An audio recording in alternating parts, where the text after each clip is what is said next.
হাইকোর্টের অনুমতি নিয়ে আগামীকাল মালদার চাঁচলে জনসভা করতে চলেছেন রাজ্যের বিরোধী দলনেতা শুভেন্দু অধিকারী। চাঁচলের কলম বাগানেই জনসভার আয়োজন করা হয়েছে। জনসভাকে ঘিরে ইতিমধ্যে শুরু হয়েছে জোরদার প্রস্তুতি। সবার একদিন আগেই চাঁচলের কলম বাগান মাঠে নিরাপত্তা ব্যবস্থা খতিয়ে দেখতে তৎপর হয় চাঁচল থানার পুলিশ এবং প্রশাসন। এদিনের সভাস্থলে পর্যাপ্ত নিরাপত্তা ব্যবস্থা রয়েছে কিনা তা সরজমিনে পরিদর্শন করেন প্রশাসনের আধিকারিকরা। নিরাপত্তাজনিত barricade, CCTV camera, watch tower সহ একাধিক বিষয় খতিয়ে দেখা হয়। জনসভা চলাকালীন যাতে কোনো রকম অপ্রীতিকর পরিস্থিতি তৈরি না হয় সেজন্য নেওয়া হয়েছে বিশেষ সতর্কতা। মঞ্চসজ্জা যেহেতু শুভেন্দুদার সভা মানে মহামান্য কোর্টের আদেশেই নির্দেশেই হোক আমরা সুযোগ পাচ্ছি করতে সর্বত্রই সারা পশ্চিমবঙ্গে। তো স্বাভাবিকভাবে মেন্টালি প্রিপারেশন আমাদের ছিলই এবং আমরা আদালতের উপর ভরসা রেখেছি। আদালতকে সম্মান জানিয়ে আমাদের যা প্রস্তুতি আগামীকালকে সভার সম্মানীয় শুভেন্দুদার সেইটা আমাদের মঞ্চ সজ্জার কাজ চলছে। আজকে রাত্রির মধ্যেই মঞ্চ পুরো আমাদের সজ্জিত হয়ে যাবে এবং আগামীকাল এই উত্তর মালদার দুর্গম এলাকা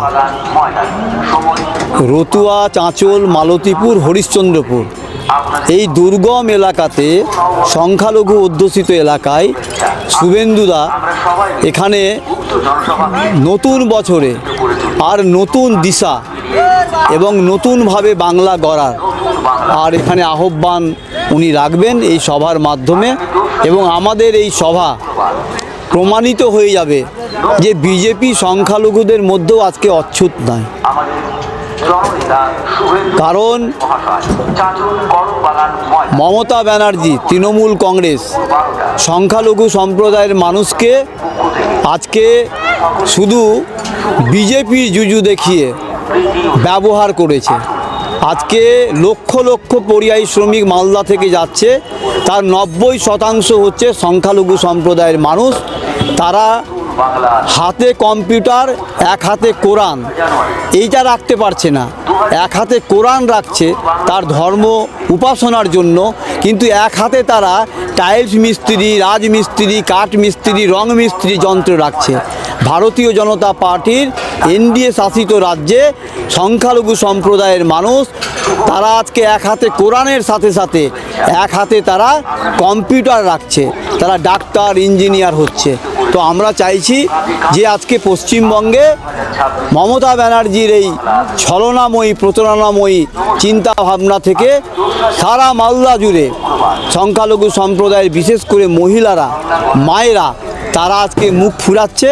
কারণ ঘরে মায়েরা আর বাইরে আর তাদের স্বামীরা, ছেলেরা তারা পরিযায়ী শ্রমিক হয়ে এনডিএ শাসিত রাজ্যে যেতে বাধ্য করেছে মমতা ব্যানার্জি।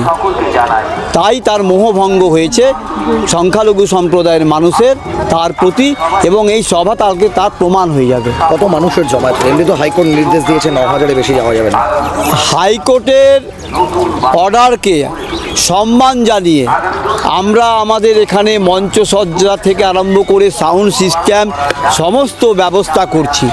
কিন্তু জনগণ যদি স্বতঃস্ফূর্তভাবে চলে আসে এই জনস্রোতকে আটকানোর জন্য, আর এখানকার যারা পুলিশ প্রশাসন আছে তারা বিষয়টা ভাববে। আমরা তো আহ্বান জানিয়েছি জনগণকে এখানে। আমাদের ভিডিও ভালো লাগলে লাইক ও শেয়ার করুন। কমেন্ট সেকশনে আপনাদের মতামত জানান। আরও ভিডিও পেতে আমাদের চ্যানেলটিকে সাবস্ক্রাইব করুন এবং প্রতি মুহূর্তে খবরের আপডেট পেতে প্রেস করুন বেল আইকন।